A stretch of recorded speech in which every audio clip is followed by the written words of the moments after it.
Ibu saya hormati, melanggar janji atau melanggar perjanjian ini, wa idza ahada ghadar, ini merupakan sifat yang sangat jelas yang biasanya dilakukan oleh orang-orang non-muslim, baik mereka itu musyrikin maupun mereka adalah ahlu kitab, Yahudi dan Nasrani.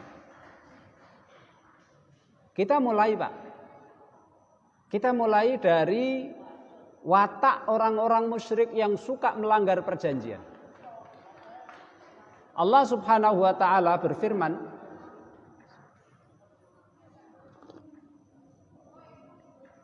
dalam surat At-Taubah ayat 8.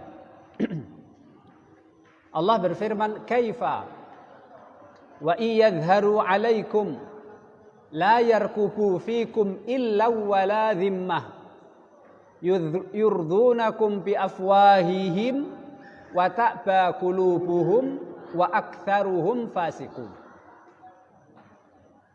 Kaifa, bagaimana tidak orang-orang musyrik di Jazirah Arab itu diberi tangguh oleh Rasul sallallahu alaihi wasallam untuk bebas selama 4 bulan. Kemudian setelah 4 bulan mereka harus memilih satu dari 2 pilihan. Masuk Islam atau diperangi oleh Rasulullah sallallahu alaihi wasallam dan sahabatnya. Dengan firman-Nya, "Fasihu fil ardi arba'ata ashhur wa'lamu annakum ghairu mu'jizillah." Dan kalian silahkan kalian bebas selama 4 bulan. Dimulai dari tahun ke-9 Hijriah. Ketika Rasulullah sallallahu alaihi wasallam menyuruh sahabat-sahabatnya untuk menunaikan haji di tahun yang ke-9, Rasul tidak ikut dan Rasul mengangkat Abu Bakar sebagai Amirul Hujjaj untuk mengumumkan kepada seluruh orang yang pergi haji saat itu. Karena tahun ke-9 Hijriah ini masih banyak orang-orang musyrik yang masih menunaikan ibadah haji. Ketika tanggal 10 bulan Dzulhijjah, yang oleh mayoritas ahli tafsir dan mayoritas ulama, tanggal 10 bulan Dzulhijjah itu dinamakan Hajjul Akbar. Karena mayoritas amalan manasik haji itu dilaksanakan pada tanggal 10 bulan Dzulhijjah. Di situ Abu Bakar dan sahabat Ali radhiyallahu taala anhu dibantu dengan sahabat Abu Hurairah radhiyallahu taala anhu, mereka mengumumkan, mulai saat ini kalian wahai umat, wahai kaum musyrikin, diberi tangguh selama 4 bulan. Silahkan kalian bebas selama 4 bulan. Setelah 4 bulan nanti, kalian harus memilih satu dari 2 pilihan. Masuk Islam atau kalian diperangi sampai mati. Kemudian Allah berfirman dalam surat At-Taubah ayat ke-8 ini. Kaifa, bagaimana kalian wahai orang-orang musyrik tidak diberi tangguh selama 4 bulan, kemudian setelah itu kalian kalau tidak masuk Islam, kalian akan diperangi. Bagaimana tidak hukum itu diberlakukan untuk kalian? Wa iyadharu alaikum, jika orang-orang musyrik itu menang, mengalahkan alaikum kalian wahai umat Islam, la yarkubu fikum illa wala dhimmah. Kalau orang-orang musyrik itu menang, mengalahkan umat Islam, mereka tidak peduli, mereka tidak memperhatikan hubungan kerabat dan juga tidak memperhatikan perjanjian. Yurdunakum bi afwahihim wa ta'ba qulubuhum. Mulutnya manis kalau berbicara kepada kita, tapi hatinya penuh dendam kepada umat Islam. Wa aktsaruhum fasikun, dan kebanyakan orang-orang musyrik itu fasik. Nah, di sini fasiknya fasik kecil, Pak, bukan fasik besar. Ya. Fasik ada 2, fasik besar, fasik kecil. Fasik besar adalah kafir, musyrik. Fasik kecil adalah perbuatan dosa. Sehingga Allah Subhanahu wa taala ketika mengatakan wa aktsaruhum fasikun, kebanyakan orang musyrik itu fasik, artinya kebanyakan orang musyrik itu melakukan dosa-dosa besar selain syirik, selain kafir.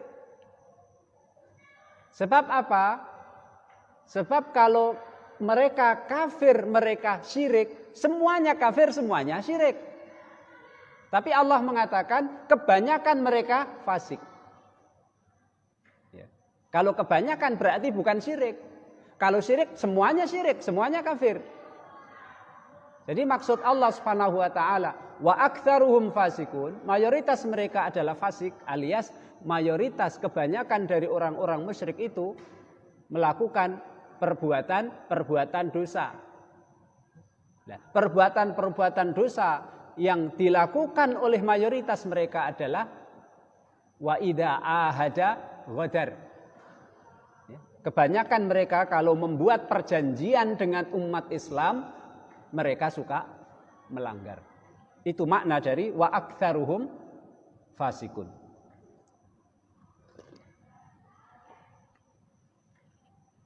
Mari kita bicara tentang fakta, Pak ya, bukti.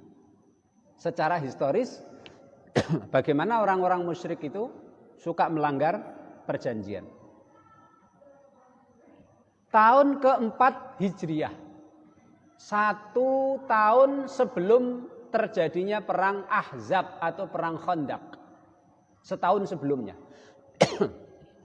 atau setahun setelah perang Uhud, karena perang Uhud terjadi pada tahun ketiga Hijriah, dan perang Ahzab atau perang Khandaq terjadi pada tahun ke-5 Hijriah.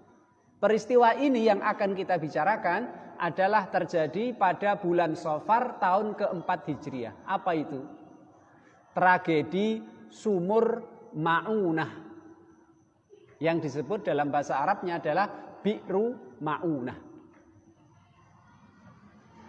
Di sini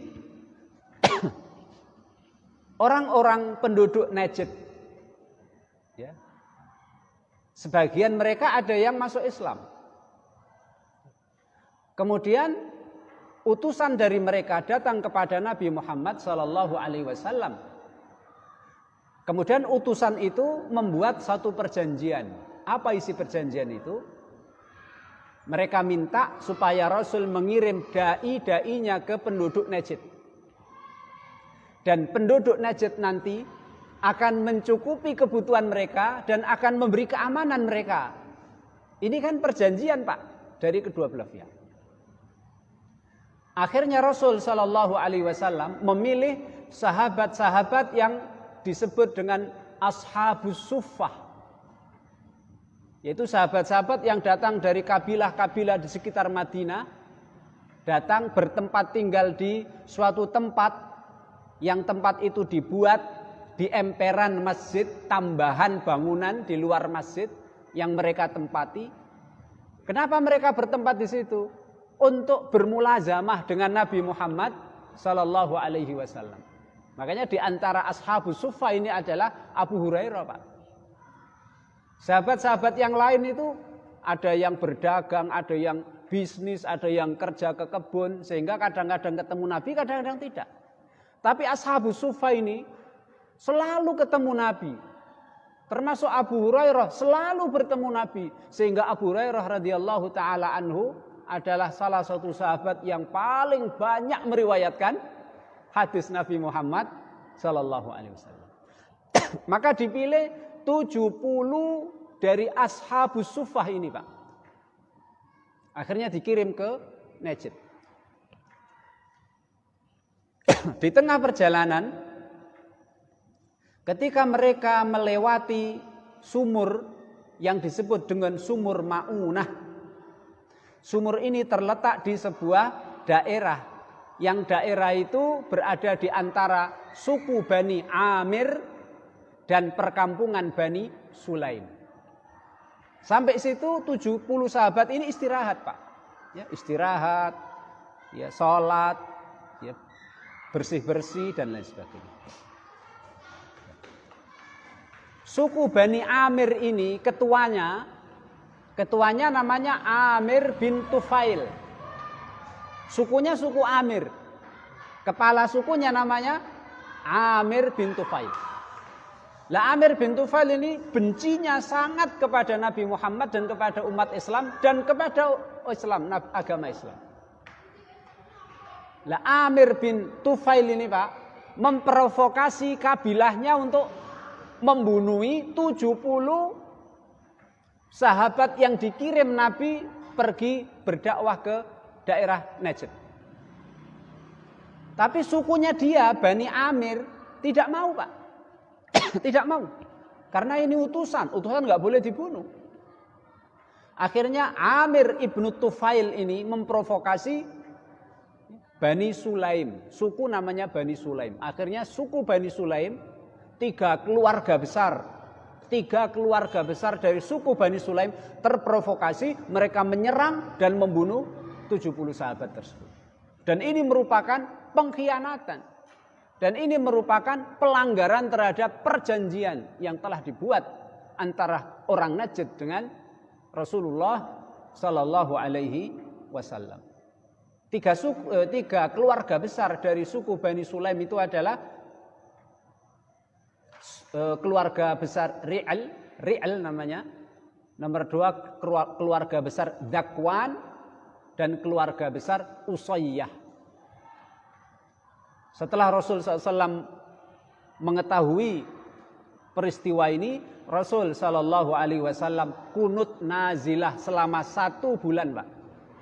Mendoakan agar Allah menghukum 3 keluarga besar dari suku Bani Sulaim. Nah ini contoh orang-orang musyrik itu suka melanggar perjanjian. Yang lebih